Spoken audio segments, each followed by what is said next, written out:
Coming up this morning on Daybreak, Hurricane Florence is about to make landfall. We'll give you those timing details. And we have an update to multiple homicides that happened in Springfield this week.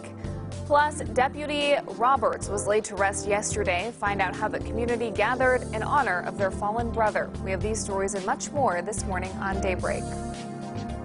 Good morning and thanks for joining us. Today is Friday, September 14th. I'm Lauren Barnes. Joe has the day off, so let's go over to meteorologist Elisa Ratha now in the weather lab with your forecast first. Good morning, Lauren. It is warm out there this morning. Remember, we started earlier this week feeling very crisp and fall-like, and now we've come back to summer. It's 68 degrees with a south wind and sticky dew points. It's 66 in Branson, 65 in Rolla, and 65 in Fort Leonard Wood this morning. We've got that humidity kicking here on the Muggy meter with some of these oranges filling in. We're starting to get a little bit stickier across the Ozarks. Green light conditions today.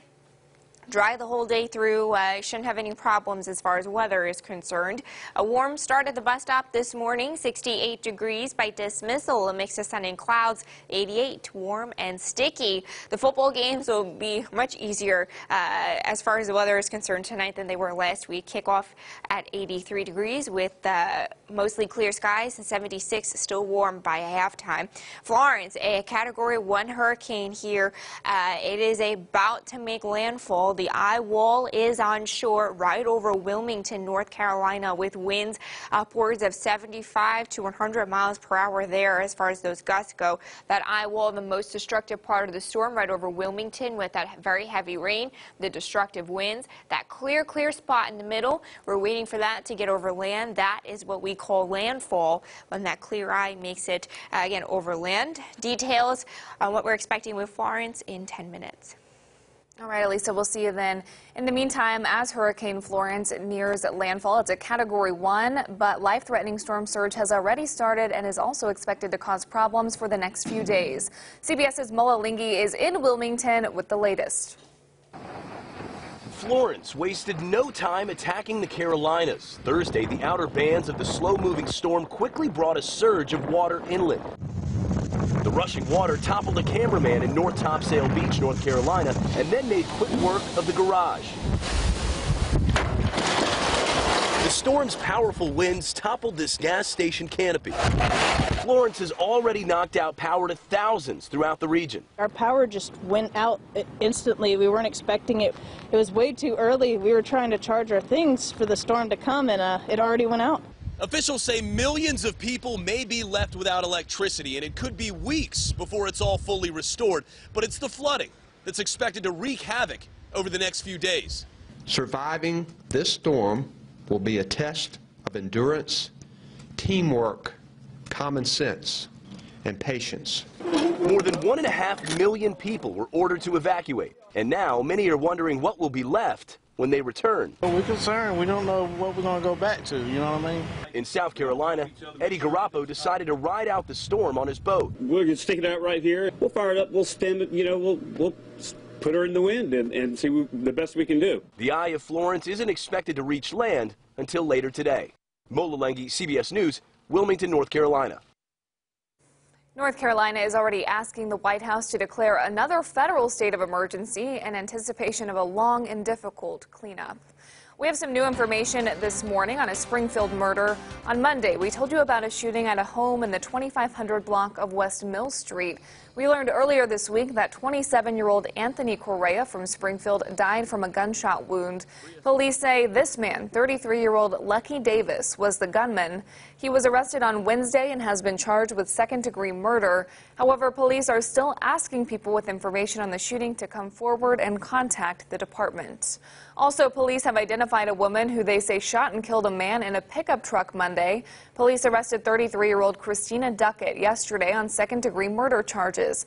She's accused of killing 40-year-old Joshua Brooks from Republic. He was found dead in his truck on South Patterson near the O'Reilly corporate office from a gunshot wound. Police have not released any sort of motive at this time as the investigation continues. We wanted to follow up on a story we've been covering all week. Law enforcement officials gathered to say goodbye to Greene County Deputy Aaron Roberts. Deputy Roberts died a week ago on Friday when his patrol car washed away in floodwaters near Fair Grove. You're seeing some video now of the funeral procession. A visitation and funeral had been held for Deputy Roberts, who leaves behind a wife and young daughter. Law enforcement, fire departments, and other emergency responders from across the state, even outside state lines, as well as community members, came out to show their support. Color 10 has been covering Deputy Roberts' death and showing you how the community comes together to support his family and co-workers. You can find all of that coverage on ozarksfirst.com by just searching for Roberts' name. That's where we posted information as well about how you can help donate to the deputy's family. Let's move on to some good news this morning. Athletic shoes, something every child should not be without. Well, thanks to a donation, the students of Robertson Community School won't have to be without them. The nonprofit Just for Kicks, co-founded by Greenwood Laboratory senior John Sharp, has raised more than $8,000 through donations to purchase more than 200 pairs of shoes. Sharp will hand out those shoes today at noon at Robertson. Just for Kicks teamed up with Under Armour to provide the students with quality shoes to help children remain active and healthy. And we have a local spotlight now. Bargain shoppers, listen up. Today kicks off one of the largest charity garage sales in southwest Missouri. Help Give Hope in Springfield provides a wide variety of assistance to families in need here in the Ozarks. That's where we find our Daniel Shedd this morning. And Daniel, I understand they have an entire warehouse full. This is an entire warehouse full, Lauren. We've got lamps behind me. We've got clothes. I'm surrounded by clothes, which I don't think you would argue is a bad thing on a Friday morning. Really an entire warehouse, though. You see this small little section. This goes back at least a couple hundred feet. Just a massive garage sale. I'm joined now by Murray Bierstow, the executive director here at Help Give Hope.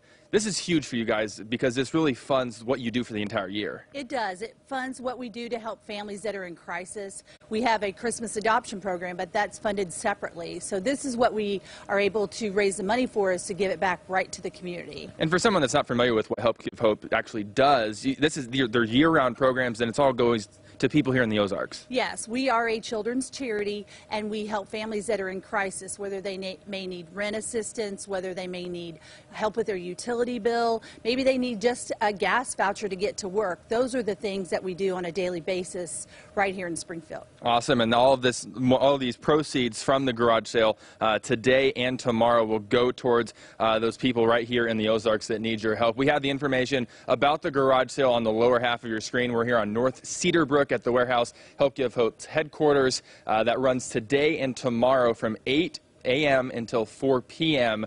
We'll have much more coming up throughout daybreak. Lauren, back to you.